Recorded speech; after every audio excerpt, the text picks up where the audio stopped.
another chance. Ngiyakutshela mpintsha. Abuse of drugs and other dangerous substances has reached alarming levels in Zimbabwe. Some few months back, 8 students were expelled from Harare's Dominican Convent High School for violating the school's drug policy. Driving along some streets in downtown Harare, one can easily see 1 or 2 groups of seemingly young boys either holding glue in a container or smoking or drinking different drug substances.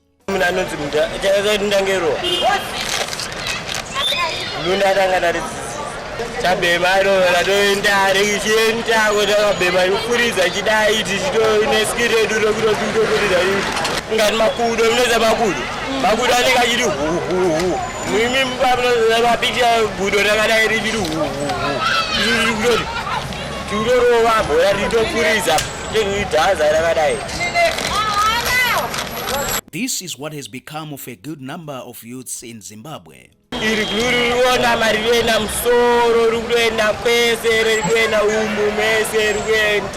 Vana ezvinezvi vatopanduka, even vabereki vamwe vatopinda futi mazviri. Kwedu kwatinogara vakawanda vari kutengesa madrugs. Vakawanda unotoziva kuti pakati nepakati nepakati panotengeswa madrugs. Saka zviri kuitira nyore vana ende havasi kutasa age chavari kungoconsider imari. Mwana akaenda nyangwa ane 10 years vari kungomupa because chavari kuda iwe imari. The rise in drugs and substance abuse has undoubtedly contributed to mental health problems. Mental illness does not respect any boundaries, be it age, gender, race, or one's standing in society. The condition has significantly impacted individuals and society at large, affecting quality of life, productivity, and relationships. My drugs are very dangerous to the extent yekuti ano damage my brain cells unopesera wakutozorwara nepfungwa. In this week's episode of Another Chance, we take you to Chikurubi Psychiatric Unit with a view to appreciating mental illness and how the condition has impacted individuals and society in general. Patients edu kune mhando 3 dziripo dzinoti civil mental patient, criminal mental patient ne-detained mental patient. Pama-patients ese andataura makategoriza wana vanouya nema-legal documents anodikanwa. Hakuna munhu anoadmitwa muno asina ma-legal documents. Tikatanga nemucivil patient, mucivil mental patient. Mucivil patient ndiye uya tingati munhu anenge achitadza kugarisana nevamwe pamba asina kupara mhosva, asi anogona kunge achipopotedzana nehama, anogona kunge asingakwanisi kurara asina mhosva yaapara, anoenda kana tiri muno muHarare anoenda kuSali Mugabe Hospital kana kuti kuParara Nyatwa Annex Hospital. Ndipo anondoonekwa nemachiremba, ma-psychiatrist doctors. Wonyora tinoti ma-medical certificates. Ene munhu anenge aonekwa nema-doctors maviri. Aonekwa nema-doctors iwayo panozoenda kuma-magistrate onyorawo ma-reports awo. Ndiwo ma-papers avanenge vachinzi vauye nawo kuno. Ipapo panenge painewo zvakare yavanoti reception order inoti tikwanise kuadmita munhu mu-institution medu. Mu-civil patient tati munhu anenge asina kupara mhosva zvekuti iye munhu yeti anokwanisa kugara mu-institution medu 2 weeks to 3 weeks anogona kungodischargewa nema-doctors pasina ma-legal documents anenge achidikanwa. Tochiuya mu-criminal mental patient wetinoti ma-CMPs. Mu-CMP anenge akapara mhosva. Mhosva dzacho dzinosiyana kubva kurova vamwe, kumedha, repi, dzakangowanda mhosva dzinowanika munyika yedu yeZimbabwe. Munhu iye zvakare anoonekwa nema-doctors maviri, wonyora ma-medical certificates, anodazve kunyorerwa ma-papers nema-magistrates kuti akwanise kuadmitwa mu-institution medu. Isu institution iyi haidmite munhu anenge asina ma-legal documents iwayo. Then mu-DMP, mu-detained mental patient. Mu-detained mental patient, ndiye uya anenge achizotongwa pamhosva yake yanenge akapara. Ochinzi munhu chimbogara naye achirapwa. Kana munhu iye arapwa, andozoonekwa ne-special board. Special board inosanganisira ma-psychologist, ma-social worker, ma-psychiatric doctors.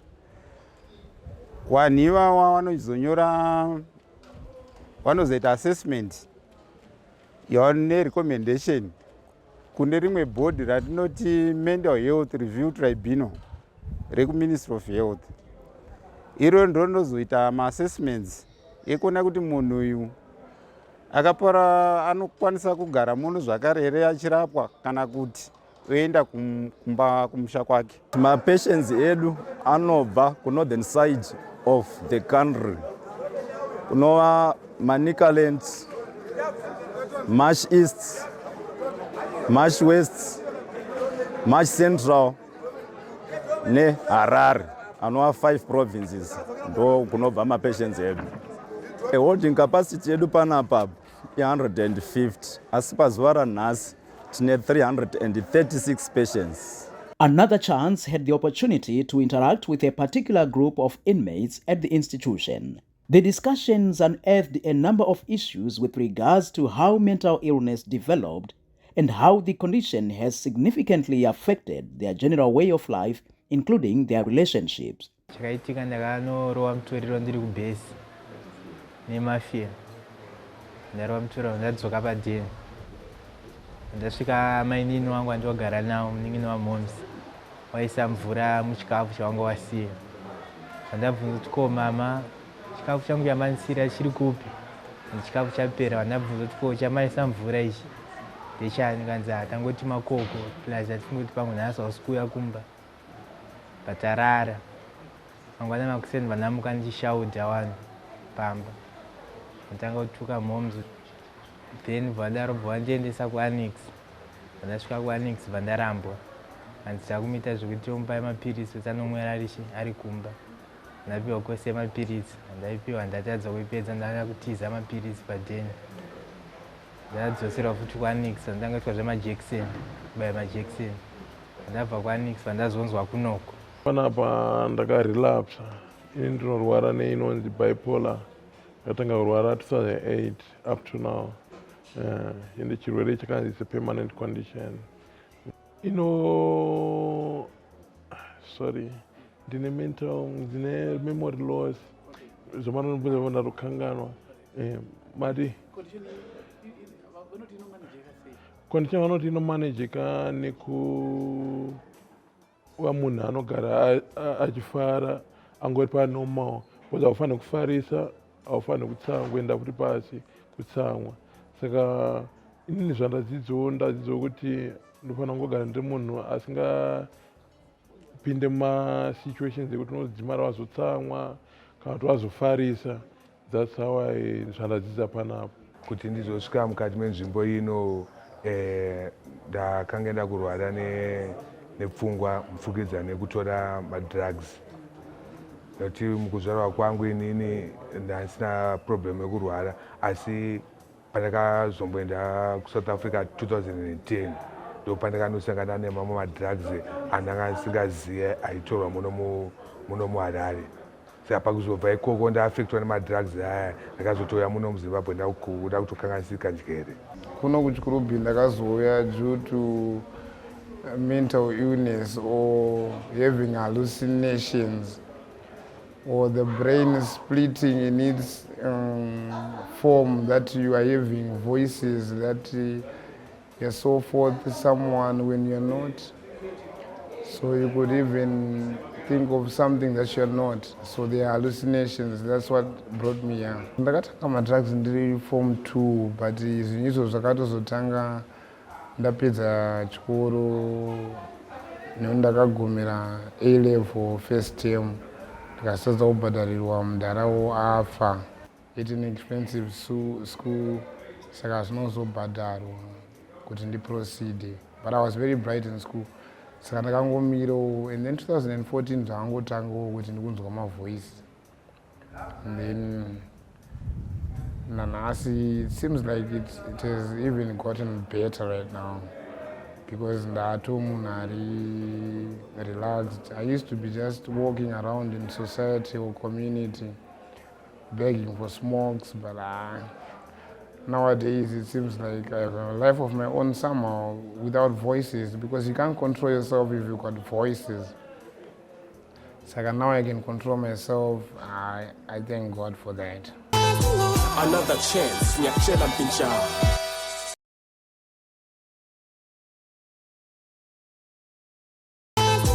Another chance, nyakchela mpincha.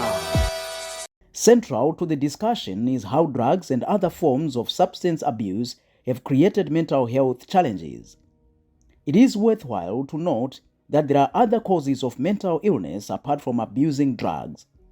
Either way, the condition can affect one's ability to function in their day-to-day lives, creating socio-economic challenges such as missed work hours, increase in health costs, and strained relationships.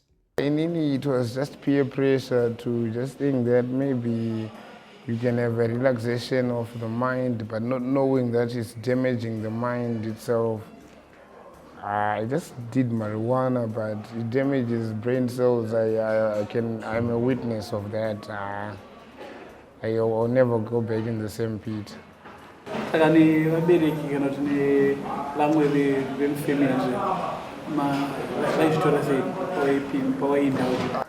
Vanhu vanga vakutoita kunge vasingandifarire, ndo pandakatoona kuti life is hard. People vanobva vatoti havachauye padyo newe kana kuspenda time newe, unongospenda time uri wegawo. Since 2014 I've just been spending time alone, hallucinating. Up to these days, but these days it's better now. I'm not hallucinating anymore. The likes of the staff here, they help me so much so that I don't hallucinate anymore.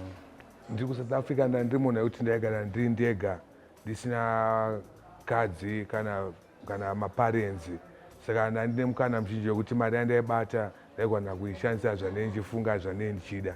Saka pamari iyoyo semunhu akabva kunoku ndichifara zvinhu zvekudhakwa, mari yandaibata ndaibva ndatanga kunotsvaka madrugs.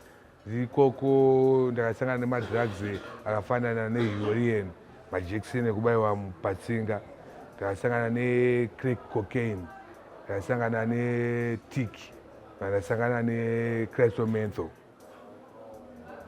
Saka madrugs aya akazotondisvika pakundikurira zvekuti vanhu ndaigara navo muJohannesburg ndo vakazototi uyu mukomana uyu ndewekumusha kuZimbabwe. Pakaitawo mamwe magenga 2 akaita sei akandiziva, akati andatimubatsirei, anoita sei, anorwarira kumusha ndanoti arwarire munomu anogona kuzongotsakatika kana kufa.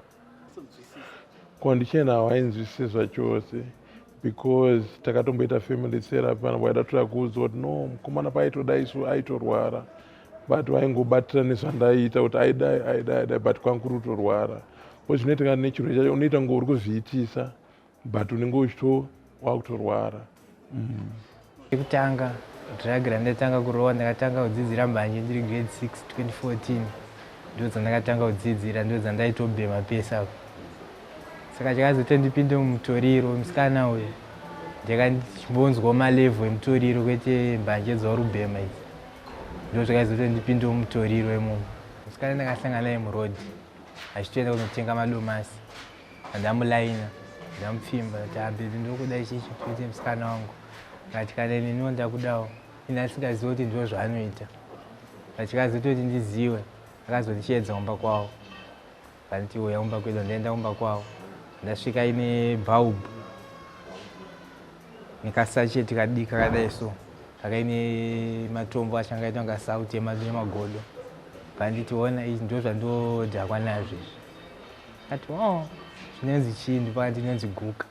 Vadira mubulb nelight ranga inaro, vatanga kupisa bulb racho, achiripisa achitobika mutoriro wacho, vatanga kuti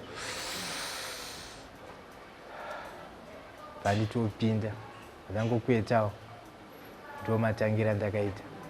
Vakomana ava havana mhosva yavakaparira state.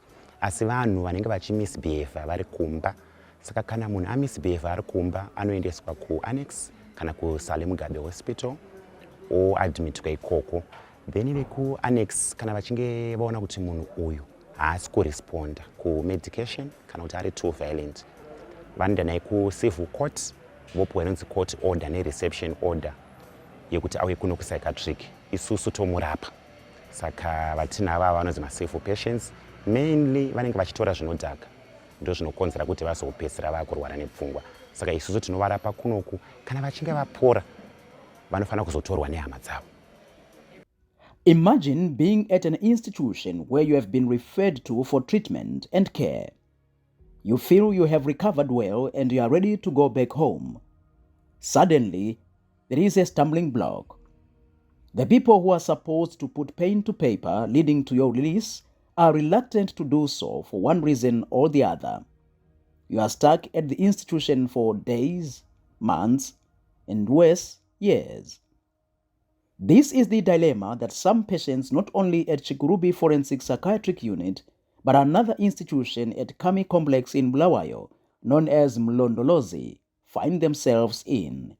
Vanhu vanofana kuti vatitambire madoctors nekufunda kwanenge vakaita andika ngavatinzwisise, especially my brother aziva kuti munhu anorwara nepfungwa anogasikana naye than mukadzi vanogara naye mumba. Sorry for that. Inini pandiri panapa ndane 50 years handakuzvarwa ndichirwara, asi zvinhu zvangodi zvakangouya kudai zvakabatawo kune uyo ndobva ndamuramba chii chinoitika. Saka vanofanira zvitambira kuti kurwara kuri pamunhu wese. Chakanimisa iwo wakandiudza kuti kwekugara pasati papo kuti ugare wega, hatichakwanisi kuti tigare newe, kuti ugare wega ungati ndogara kuwadzana 3 nekuva ndofanira kugara ndiri ndega, ndichagari uchitungwisa. Saka ndiani anofanira kuuya achizokubudisa munzvimbo ino, uyezve vakambotaurwa navo here, uyezve vanoti kudii? Vakambotaurwa navo. Last visitor rakauya wainditi tichakubudisa kupera kwemwedzi uno, ndimainini wangu munin'ina wamama wangu kuti vanokwanisa kundibudisa, amai vari kuSouth. Saka izvozvo zvakamirira pati chii chikunetsa? Sofa chiri kunetsa ndingori noshungudzwa ngoti nendabudawo panze ndaitawo zvimwe zvinhu zvokuti pamwe ndodaiwo nditorowo kumberi kana kuti ndodaiwo nditoro palevhu iri nani. Handina mhosva, saka panongodiwa weukama kuti angoita shuwa apa achiti ndazvitorochi innocent takutoenda kumba, hapana kana pongosiyana mapepa takutoenda kumba, hapana zvinji zvinodiwa. Saka chii chakamisa ikoti? Chakamisa izvozvi my relatives vari kungokandirana. Pana tete nehanzvadzi dzangu vanombopota vachiuya kuzondoona, vanongoti isi tiri vasikana tiri vakadzi zvinoda mukoma ukaona vanoti chimbotorwochi nana tete, saka iri ngoramba ichingoita ichingotenderera nyaya yacho. That's why I'm in here.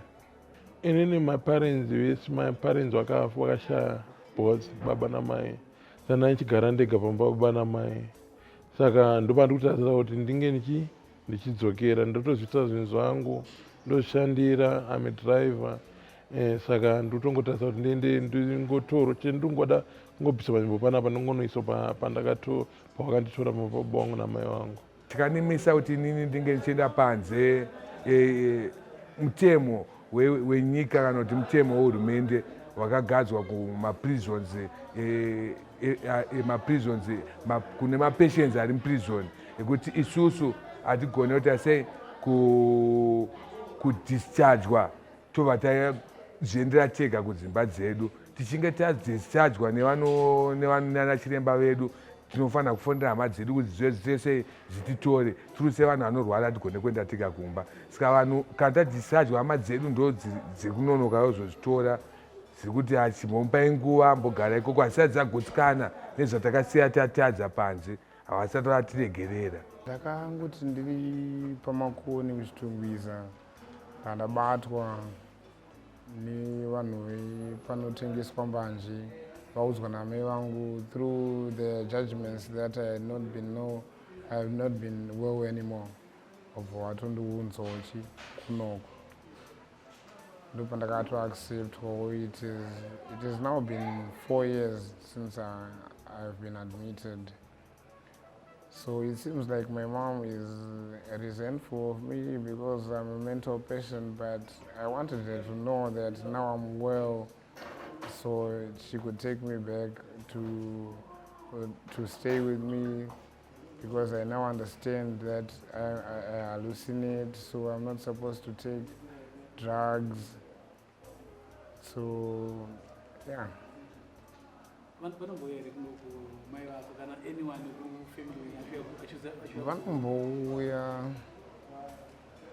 Vanombouya it seems, but it seems like she's suffering from stigma, or she's under stigmatization, or she has resented me because of mental illness. Because you know, when someone is not doing anything at the house, you don't want that person close to you. There's nothing constructive about them. So even a mother can even say that I don't want them anymore. So that's the situation I'm in. My mom is going for Bizelindo. She stays in Chikurubi Unit in Chi Extension. If someone could help me to make her figure out that I'm well now, she can take me home. Tirikurudzira kuti hama kana waine hama yavo yakadhimitwa kunoku wakwanisawo kuuya uchiona hama dzavo. Izvo zvinotibatsira kuasesa kuti vanogarisana sei nemurwere. Kusociety tinokurudzirawo kuti izvo munhu anenge arwara kusociety wakwanise kuti izvo wamuunze kuzvipatara arapwe.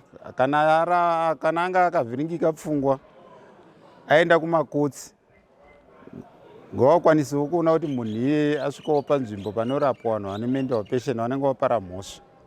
Kune avo vanenge vasina kupara mhosva vachirwara, ngawakwanisewo kuvabatsira variko kucommunity. Kana kucommunity kusasaita, woendesawo kuzvipatara zvekuti waite sei wabatsirikana. Uyezve kana vanhu vari kucommunity ngavabatsire vanhu vanenge vadischargwa kuti vawanewo mishonga yavo kuti vagare vari nani, nekuti vakashaya mishonga yavo vanotanga kupara mhosva zvakare. Another chance, nyakchela mpincha.